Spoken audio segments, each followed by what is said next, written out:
This week in Grace's Girls Club, one of my most favorite guests. We're meeting with Shelby Vaughn today. And I'm going to be honest with you, there are few people in the world that would interview their college roommate for something as important as Grace's Girls Club. But when your college roommate is as amazing as mine was, you definitely have to have her on the list. So Shelby, thanks so much for tuning in today. So good to see you.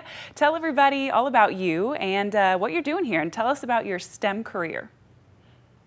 All right, so as you stated, my name is Shelby Vaughn-Somervell. I'm a recent master's graduate from the University of Alabama, and I am about to go on with them in the fall, starting as an instructor in the Department of Criminology and Criminal Justice.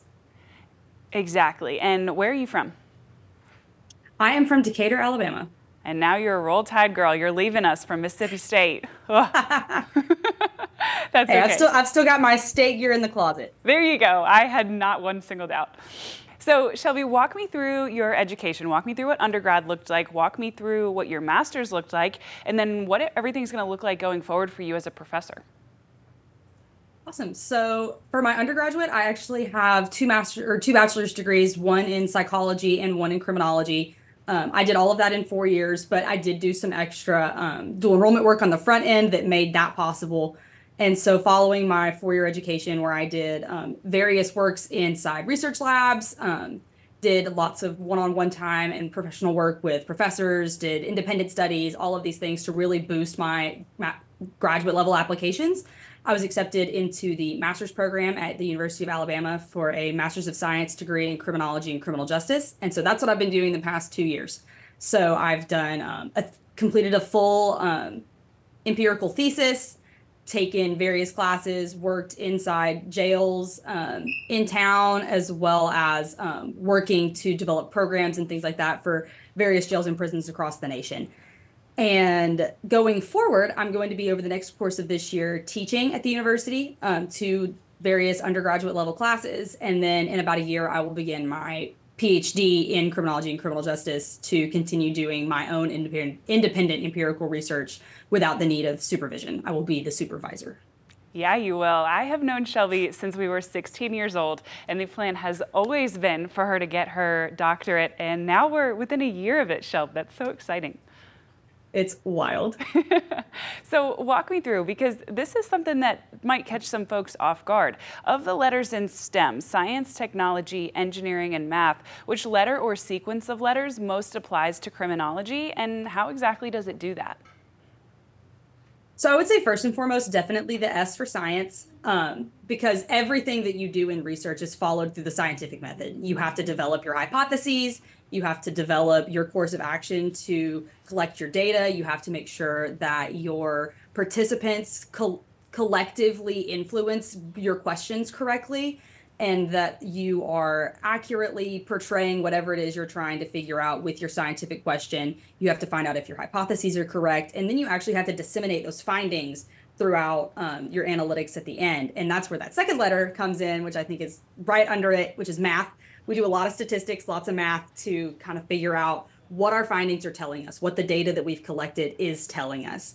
And then I would say followed shortly thereafter by technology, because these days in most job forces, you see the technology is so wide and vastly used. And when you have this strong focus on technology, it can make your research so much easier and able to reach so much farther when you can do things like Qualtrics surveys and various things that can reach further into jails or prisons across the country rather than just the ones that you have local access to.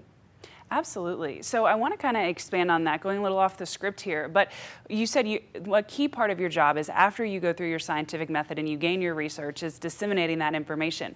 Who exactly do you share that with, and what exactly does that look like after they get the information from you? So as an academic, your number one goal is always to enter your work into scientific journals. So you're looking for things like top tier journals in your field, whether that be psychology, criminology, whatever your focuses are for whatever research. I tend to kind of cross both waves really often. Like I have criminological influence given my degree, and my thesis is obviously very crim heavy, but it has a lot of psychological influences because psychology is like my passion project. Mm-hmm. And so getting that in, getting to those academic journals, it spreads to your colleagues, to other people, anybody who wants access, people in undergraduate who are writing research papers. anytime you write a research paper and your professor has told you that you need a peer-reviewed source, that's where it is. It's in an academic journal because it's been peer-reviewed by professionals and academics across the country. And one thing that I learned very heavily in my master's program is that research is a conversation among scientists. And so that is who you're communicating with. It's to create conversation among scientists to fuel more research. And then once you've found something organic and impactful, you can make things like infographics. And that's where you start getting things into the public to really influence policy and change. That is so cool. I love the full circle aspect of that. That's awesome. So obviously you're very passionate about this. Walk me through where the interest started and after all these years of schooling with plenty more still ahead of you, what keeps the interest spark going? Absolutely. So my dad was a police officer for many years. He was the chief of police in a small town called Trinity in Alabama. And I grew up on so many cool stories about the various things that people would do and the various people that he interacted with and the things that he had to do as police.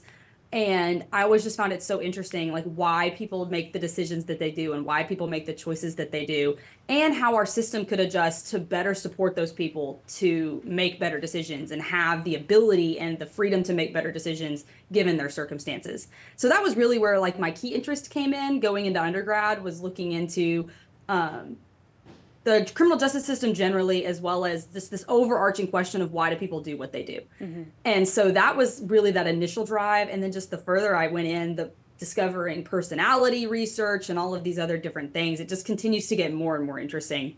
And throughout my master's program, I've discovered a lot about the various things that the prison programs could do in Alabama as well as nationwide and how impactful those programs can be.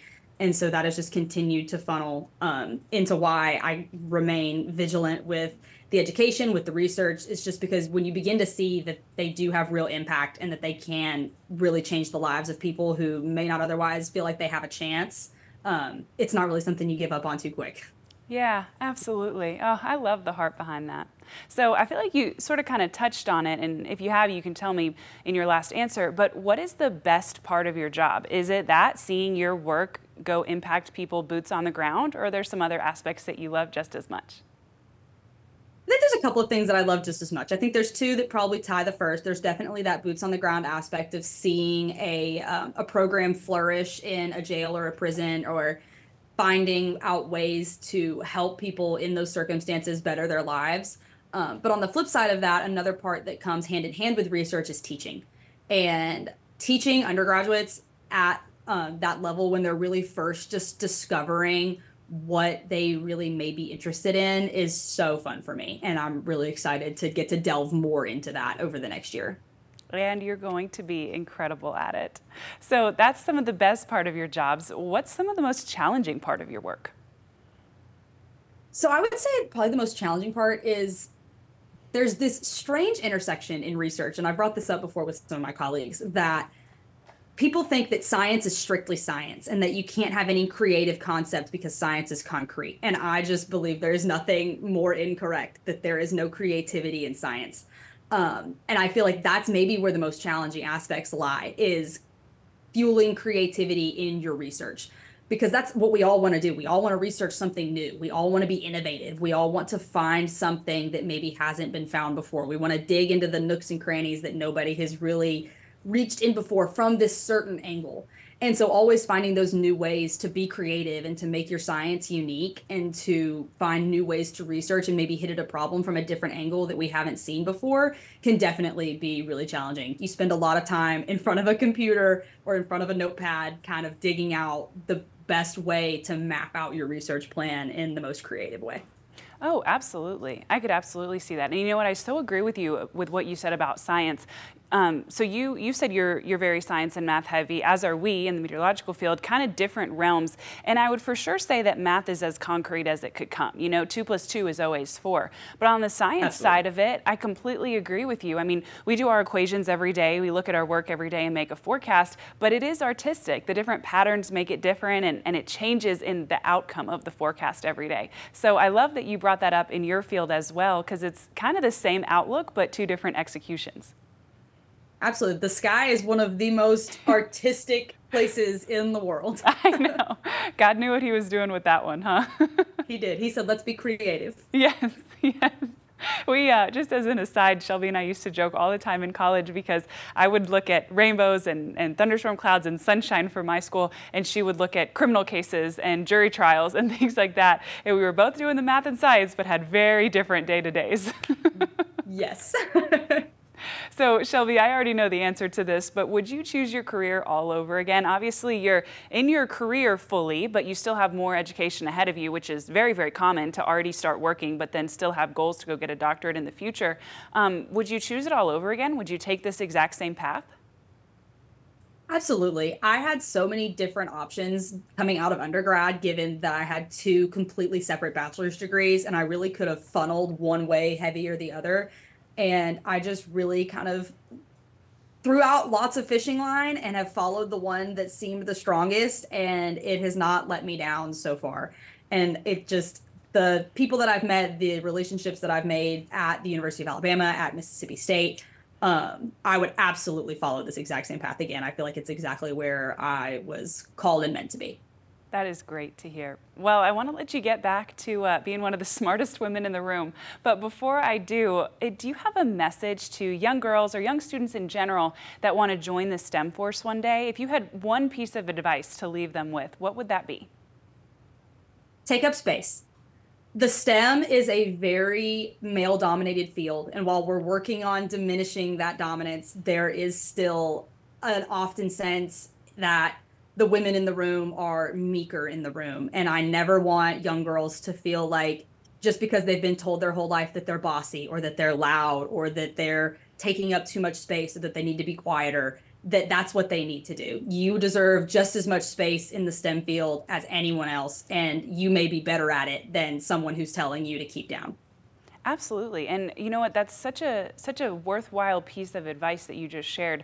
And a lot of other women that I've interviewed for Girls Club really agree with you. And several of them talk about how sometimes in any profession, let alone just in STEM, soft skills are semi-frowned upon. You know, aside from doctors having bedside manner, having that gentleness and having that touch of being emotional without being overly emotional is sometimes frowned upon. But if, as women, we can change those soft skills to actually be a great strength and use it to be very accomplished and very productive in the workplace, that's one of the things that we can most use to set ourselves apart, aside from just the STEM cultured work that we do every day. Absolutely. Absolutely. Well, you are awesome. It was so good to see you. I can't wait to see you in person again. But thank you so Yes. much for sharing your expertise. Thank you for sharing your journey and your message with us today. Absolutely. It was a pleasure. All right, Shelby Vaughn-Somervell, thank you. Have a great day and welcome officially to Grace's Girls Club.